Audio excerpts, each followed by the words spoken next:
Добар ден за подпредседателот на СДСМ Зоран Заев. Значи, како ќе се одвива маршрутата и кој е сценариото и планот на протестниот всенароден марш? Добро, еве прво да кажам изворната потреба на оваа организација. Без малку цели 5 години Груевски со фамилијата на еден неодговорен, на несоодветен и буквално на еден корумпиран начин ја управува Македонија без при тоа да се знае која ни е еднината. Дефинитивно овој народ мора да знае која му е еднината и како понатаму. Овој народ кој што денеска се случува, цела Македонија мора да знаат како понатаму Република Македонија ќе ги тресира своите правци. Тоа се случува само на избори. Заради тоа денеска Социјалдемократскиот сојуз ќе поднесе 3 иницијативи. Едната иницијатива е за распуштање на парламентот. Вторите две иницијативи се за формирање, првата за формирање на собраниска комисија, која што треба да го прочешли избирачкиот список, и втората е заедно да се одлучи за да се почне измени и дополнување на изборниот законник, како два важни предуслови за да се распушти парламентот. Се надеваме дека таа иницијатива ќе биде прифатена, заради тоа што дефинитивно само на избори мора да се редефинира и утврди во кој правец треба да се движи Македонија. Опозицијата забележуваше дека имате црни сценарија за денешниот ден, дека насилно ќе упаднете во собранието. Денеска јас го носам во мојот джеб еден флаер кој што е делена од некоја невладина организација, каде што дефинитивно сака власта, токму власта, да наметне некакво вакво црно или перфидно сценарио. Денеска овој протестен марш е поддржан од сите. Го организира Социјалдемократскиот сојуз. Та зарем ние кои што сме државотворната партија ќе ја уништуваме Македонија или Скопје? Апсолутно во рамките на институциите на системот. Ќе бараме предвремени избори и редефинирање на иднината на Македонија.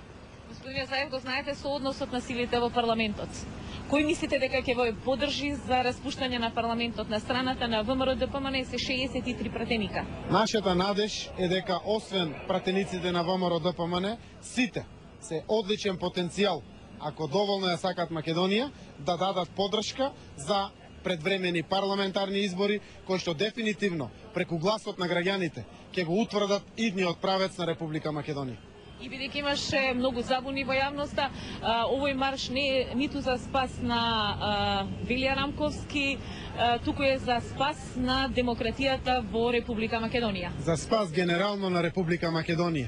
Денеска демократијата е само една од основните постулати на нашето демократско општество, кое што е уништена, буквално уништена. Денеска овој протестен марш е за падот во економијата, за безнадежност. Денеска е ова за катастрофалните состојби во образованието, во здравството, во пензискиот фонд. Денеска ова е протестен марш предводен од народот во организација на Социјалдемократскиот сојуз против ненародниот режим предводен од Груевскиот фамилијата. Иако беше маршот уредно најавен, како што можеме да забележиме, се уште не е сопрен сообраќајот, а веќе граѓаните тргна кон собранието на Република Македонија. Така, денеска со нас е 50.000 народ. Овој народ е македонски народ. Овој народ не може да го сопри ниту наредба на Гордана Јанкуловска, ниту наредба на Груевски. Без разлика што ниту сообраќајот е сопрен. Се надевам дека граѓаните ќе му отворат пат на народот кој што сака на еден демократски, демонстративен начин да покаже задоволство и да биде предводник на иницијативата Сенародна, која што после денешниот ден треба да се случи. Благодарам за учеството во Ајден вестите и уште еднаш, значи, граѓаните веќе се упатуваат од тука кон собранието на Република Македонија. Таму ќе има обраќање лидерот на СДСМ, а дел од пратеничката група ќе ја поднесе иницијативата за предвремени избори и секако она што е неопходно за одржување на фер и регуларни избори, тоа се измените на изборниот законник и чешлање на избирачкиот список.